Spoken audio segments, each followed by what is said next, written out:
So next series of questions are going to be from Mike Schieffer, the Director of Education and a former teacher. So Mike, as a former educator yourself, what are the teacher benefits from using TCU's financial empowerment that goes through Foolproof? Well, thanks, JT. The Some of the great things about Foolproof kind of work through the process. It is Foolproof is all turnkey. Sure. Turnkey means it's all inclusive. The curriculum can be accessed from the internet. Everything the teacher needs is there. I know as a teacher, I was a teacher prior to the internet and after the internet, and we just spent so much time looking for materials for our classrooms. So the nice thing about it is everything is there for the teacher in Foolproof. Uh-huh. It's web driven, and like I said, it's all on the internet. So as a former educator, I never had a student be absent. I never had a student be suspended. I never had a student, not be in class, which is, just a joke on that situation. So the idea is that with this, the teacher can actually assign Foolproof in a lot of different ways as compared to just in the classroom every single day. Mm-hmm. We started with peer interaction with Foolproof when we first created it because we realized that students were tired of being talked at. They wanted to be talked to. So the peer interaction in Foolproof, all the videos in Foolproof are 100% in their age group, the middle school, the high school versions of Foolproof, and it really seems to resonate with our students. We talked about 100% aligned to financial standards in Indiana. Sure. I'm the one who goes through there, make sure we all align it. It's posted on Foolproof. We also have something on Foolproof when I take you live on it. It'll show when a student completes the module and is successful with the test, it checks off the standard for the teacher so they know it's been met. Wow. We also have teaching guides for Foolproof, introductory teaching lessons. We have teaching quick start guides if they can't remember, if they saw me speak or someone from TCU speak and they can't remember exactly how to go about the process of registering students or registering teachers. We have that for them too. And then the intro topics lead into what the teaching that's going to occur in Foolproof. And then, of course, Drew talked about the pre and the post test. Mm-hmm. We're a big believer in standard learning objective. We know teachers are being evaluated on that. We want to make sure that these teachers know that what they're teaching is meeting the curriculum that's set by the state. Sure. So as we look at the pre and the post test, we integrated the pre-test into the modules, and the post-test will be the module test. So a student and teacher will know, and administrator will know, they can see that hopefully that increase in production and the grade point average to measure the standard learning objective. Okay. We also have graded tests by Foolproof. So the way it works is these tests are then designed to be cumulative on the amount of knowledge that we presented in the module, but also they're randomized. So as I go back to, we never have an attendance problem. We never have an issue of students not being in class. We never have students trying to look at each other's computer screen and different things of that effect. So we randomize our test questions and they're self-graded by Foolproof. So when a student completes a test, inside of 10 seconds, the teacher has, the student's test score. And then there's an option to track the student's progress. I use that a lot. And when I was using Foolproof in my classrooms, and I'm going to show that a little bit when we go live. But in the process, what you look at is we tried to look at it from an education point of view. What would make this easiest to put into a classroom for a teacher? And I know as a classroom teacher, there's been other programs that I've used in the past that are very hard to have the students register, very hard to be able to understand, are they are they meeting the standards and the standard learning objective? So the process is that's what we wanted to do for teachers.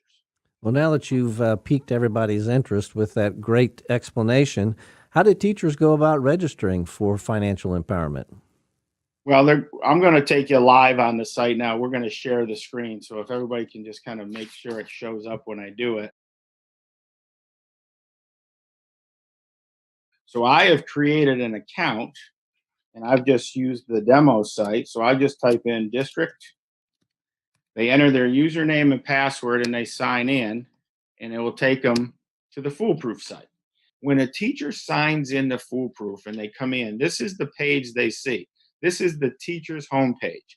This would say the teacher's name and what school they're in. Every update that we have on Foolproof will be sent to this back page. So the curriculum updates will be there. Okay. Any news on Foolproof will be there. There's all these quick links that are there for the teachers as they go through the teaching tips, how to implement Foolproof.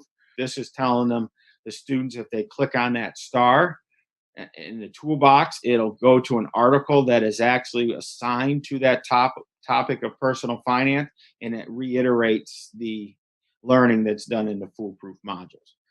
Okay. And then how do you use the program, or as we go through it? The first thing I want the teacher to do is I want to have them look at the program. So they can click on the components and they're going to take a look. So for instance, if we have a middle school teacher, they would click on middle school and they would go ahead and they would look at all the information that there's for middle school. We have the downloading teachable guide package that we talked about. Great information for teachers to look at. That'll download it. Okay. And then they can check the core message. I, of course, as a teacher, would never let anything in my classroom that I haven't vetted. We always encourage teachers to go take a look at it and see what the core message of our middle school modules are. The teacher has the ability to view the module. They can preview the test. They can download the test and the keys if they want to use the testing that way, as we call it, paper and pencil. And of course, there's a teaching guide that they could click on also. So they could do that for every module to see what's in Foolproof. They can do the same thing in the high school components. The high school components has modules, assignments, and activities. Everything can be done the same way. So they would go ahead and they would check the core message for module 1. They could go ahead and view the module. Teachers could do the modules as they went through it, download the tests and the keys and the teaching guide as they go through. So as teachers look at this, as they go through and they look at the course descriptions and they look at the process of what Foolproof is going to bring into their classrooms, they can always have an idea of what's there. The other thing about Foolproof, as they log in, they, as I call it, are the captain of the ship. They can do this any way that they want. They can incorporate modules in certain ways. They can incorporate assignments in certain ways. And again, I'll go through that process and show how the teachers how to create a class and a curriculum here in a minute. We also have the standards alignment. This button would bring everything to the state of Indiana, and that would show the alignments of all the standards in the state of Indiana, as well as how they align to Foolproof. And then we have curriculums. So there's a way that the teacher can customize a curriculum for their students. And I'm actually going to take you through this process, because if a teacher is teaching, I know back in the day I had 6 preps, and in the 6 preps, I may have had 3 of the classes the same. So instead of creating 3 different curriculums, I can create one curriculum that would be used in all 3 of my personal finance classes. If you're using Foolproof as a supplement in an economics class or family consumer science class, you can actually name this curriculum so it actually can be used in every one of your classes. So you don't have to create 5 or 6 different curriculums. So if you go to the component section, like I talked about, and you go down to the curriculums menu, and of course, your teachers can look at how to create the curriculum and the curriculum overview. That'll go through, and we have a demo curriculum there, but I'm going to create one as we go through it. So you click on create a curriculum, and we're going to name the curriculum. So I want to make sure I click on high school because I'm creating a high school curriculum, and you have the ability to go ahead and select all the modules and or assignments that you want to use. So for instance, for this one, I am going to do modules only just to save a little time. So I'm going to go check all and check all. And what that is telling the computer program is that I want to use all of the modules in the Foolproof High School. So let's say I have a personal finance. I'm going to call it PF. And again, I'm going to use this for personal finance. And I'm going to use it for the school year, because I may want to change it after a while. And I'm going to say 2018, 2019. And that's going to be my personal finance. Now, I don't want to set that for period 1, period 2, period 3, because I'm going to create my classes that way. So as I go through it, I'm going to go ahead and I'm going to set up my curriculum. Once I'm done, I'm going to go down to the bottom, and I've decided that I'm not going to use any of the assignments or activities in this curriculum that I've created. I go down and I click save. So now you can see that my curriculum is there in my personal finance school year 2018-2019. So it is there for me to now go ahead and create my classes. So you would do the same thing for the middle school. If you want to go ahead to the middle school and you want to create a curriculum, as you go through and you look at the creating of the curriculum, you would name your curriculum, you would check them all, and you would go from there. Okay. Now I'm going to create my classes. So we're going back to school. I've gone to my meeting, my pre-school meeting, and I've gone through it, and my administrator has given me my class schedule. So now I know what I'm teaching for the day. I go to classes, and again, I have all my classes that I've done before, but I'm going to actually now set up a new class. So I'm going to go into the process. I'm going to set up a new class, and I'm going to name the course name. So now this gets a little bit more specific, but we're going to just go PF, and let's say you have it period 1, and it's a half year class, so you're going to say fall 2018. Okay, and then your grade, let's say it's a mix, so you can put 11/12. We've already created a little bit of that for you, and then you can select the curriculum as we go through it. So that's the one I've created. You can now leave your class instruction. And this class instruction will come up every single time the students actually pick a module. Or you can say you must do these modules in a certain order. In most cases, teachers like to do them as we assign them 1 through 18, and that's how the computer program will assign them. So I always type in a nice little message to my students. As you look at the class settings, the Smartboard class, and this is something that our tech team has created, and we love the idea that not everybody has the ability to use, the computer lab. Or when I left my high school, we were a one-to-one school, so everybody had a laptop. You can use FoolProof as an interactive textbook, and it's kind of neat. So if you have some students that have a little bit of an issue with comprehension and you want to use it as a presentation form, you could actually make your Smartboard class or your class a Smartboard class. You would click yes. You would actually use a projector and the modules, and you would teach FoolProof by using our modules. But when the students are done, you get a computer lab, you get a laptop card, you get an iPad card, or whatever you can get, and they can take their exams online. So that function of the graded test is still there and all the record keeping. But again, that's just in case you have to do this. Auto reset failed tests. I always click no on this, and here's why. I want to reset a test if a student has failed. If a student has failed a test, I like the ability to go ahead and review the test with the student, go through the process of what they got right and wrong, and then they go ahead and I reset the test as a teacher. Now, some districts would, just let the students take it strictly inclusive, all turnkey, and you can set how many times you can reset the test. On the other hand, you can still click no, and you can put 2, 3, 4, whatever you want in there, the maximum of attempts as you go through, and it can be that way. I also leave it as no for the review of the test, but we give the teachers the option. I like to review it with my students.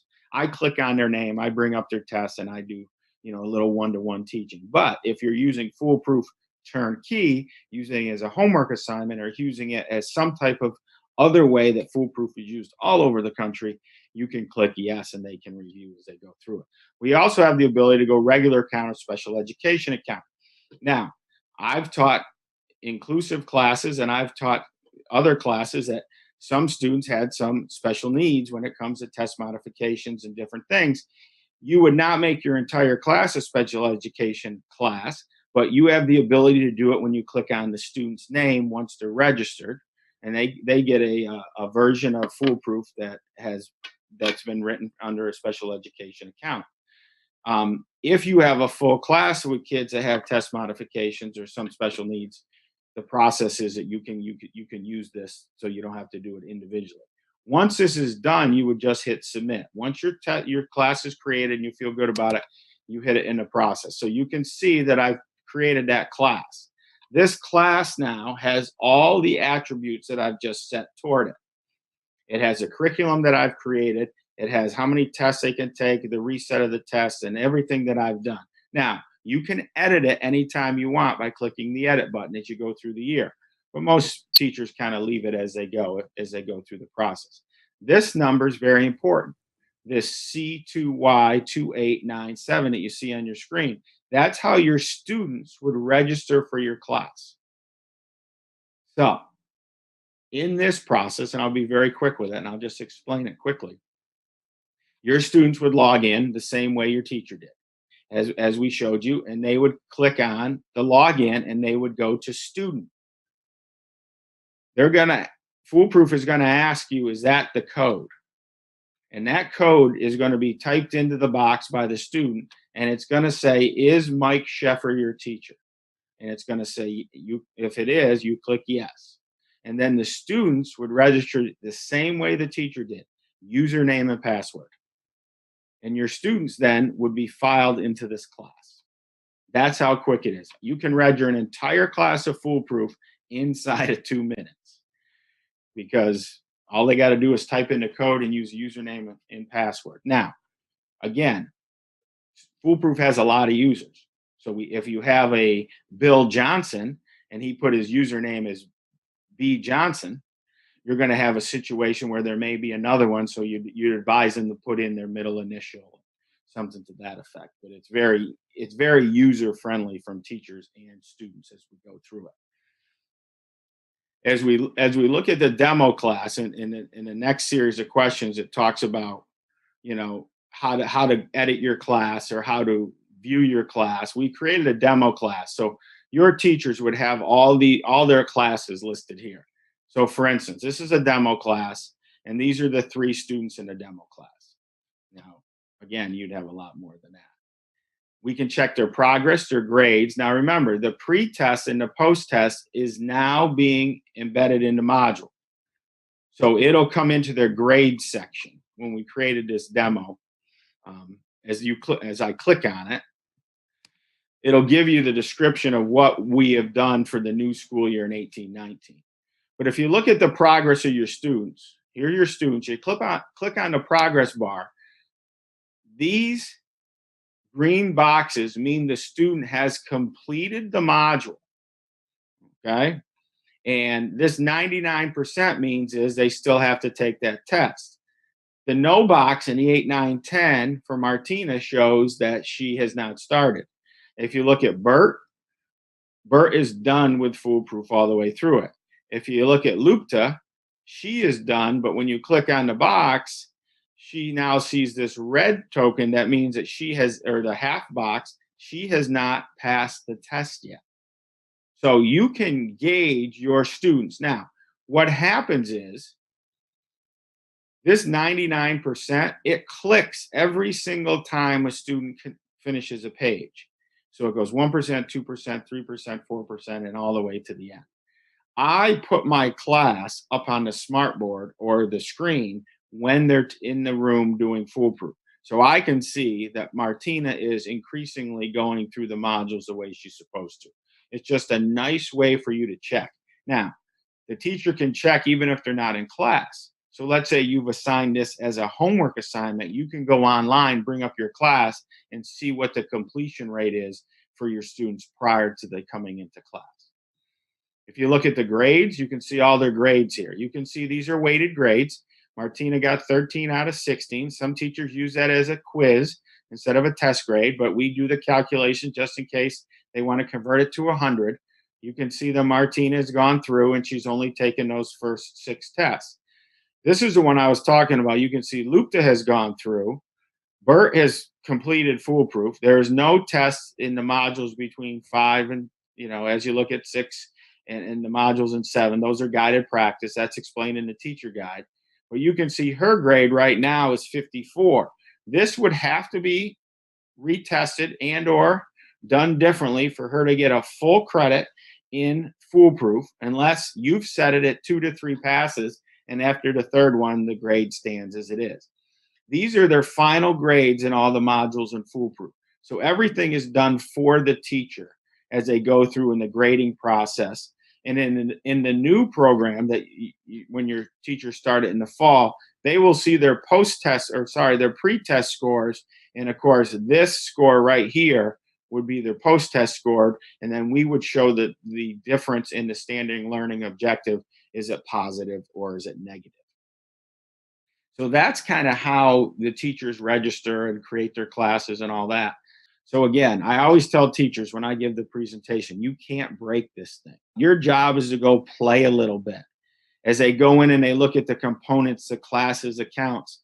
But we also have teacher guides for the teachers, the quick start guides for the students, everything they need. And of course, with us with FoolProof, they ask us a question inside of 24 hours, we're going to answer them, because I understand that as a teacher. I'm implementing something in my classroom and I've got it in my lesson plan. And a couple of days ahead, I'm not quite sure exactly how it's going to work. I'm going to need an answer as a teacher. And we really pride ourselves on that. So that's a quick overview of how the teachers can use our program. That was a great explanation, Mike, and we appreciate it. And thank you for your work with the schools and with the teachers. Thank you. I appreciate that.